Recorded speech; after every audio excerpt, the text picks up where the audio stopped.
Buku adalah salah satu sarana terbesar yang gue gunakan untuk menyelesaikan masalah yang sedang gue hadapi atau sekedar untuk menghilangkan rasa penasaran yang gue rasakan.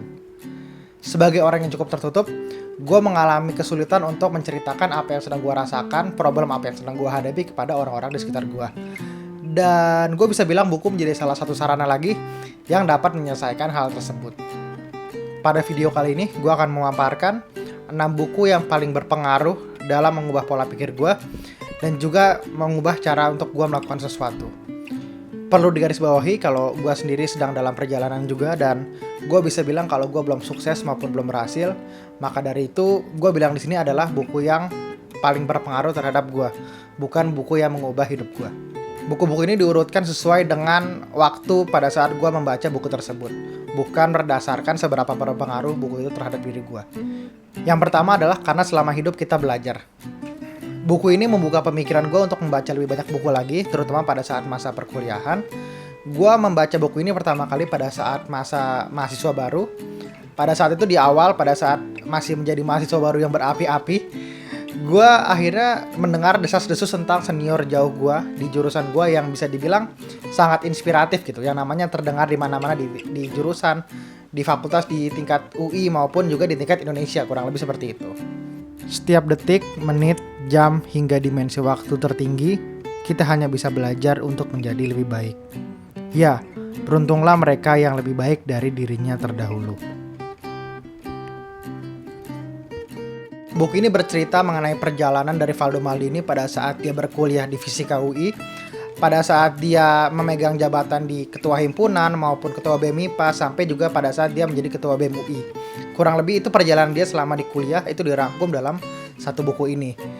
Mungkin untuk saat ini buku ini sudah tidak relate lagi dengan apa yang sedang gue lakukan, karena gue juga sudah akan menyelesaikan kuliah gue, dan gue merekomendasikan buku ini kepada anak-anak yang baru masuk kuliah, itu masih pada tahap mahasiswa baru, maupun juga anak-anak yang masih pada di tingkat SMA gitu. Buku ini dapat sangat menginspirasi lah.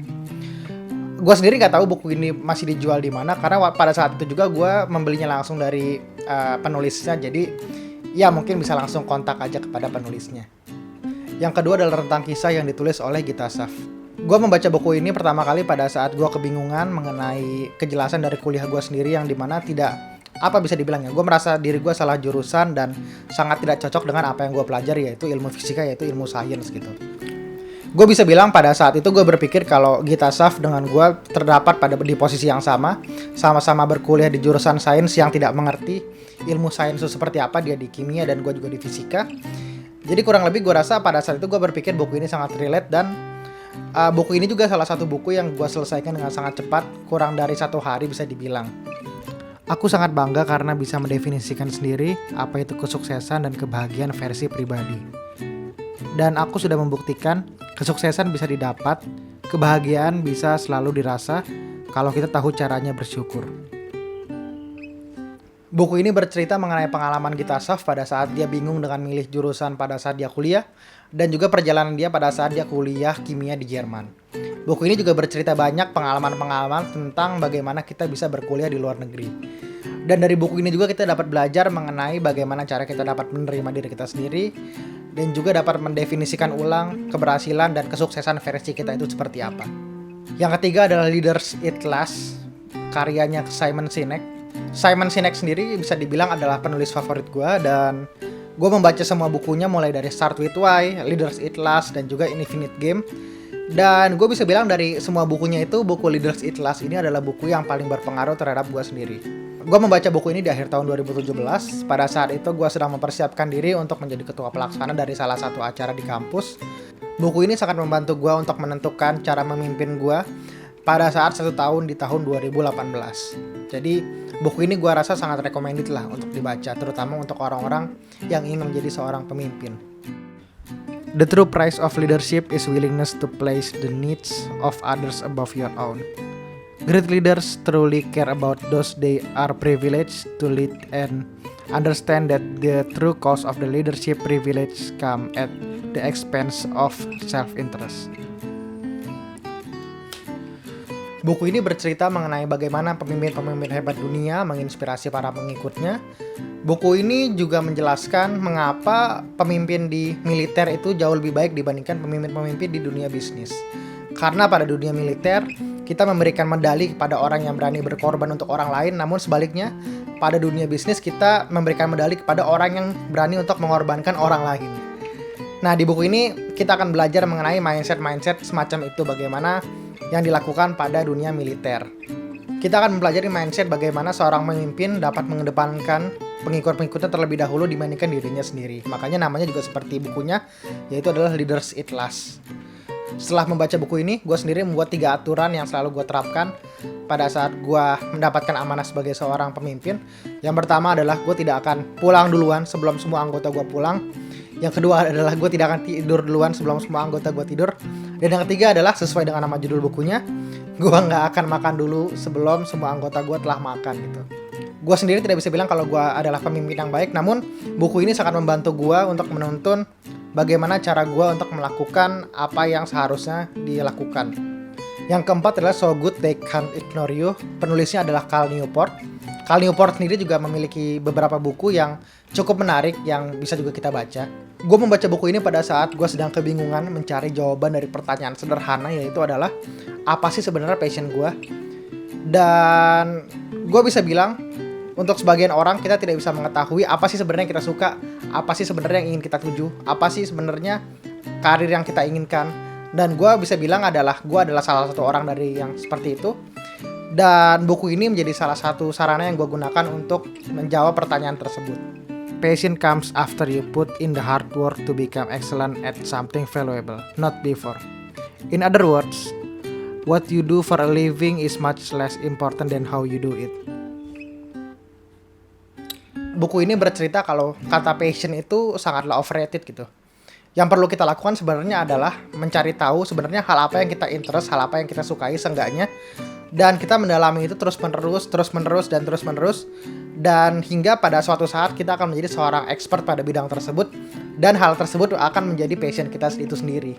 Tidak semua profesi bisa dibilang menarik dan dianggap sebagai passion.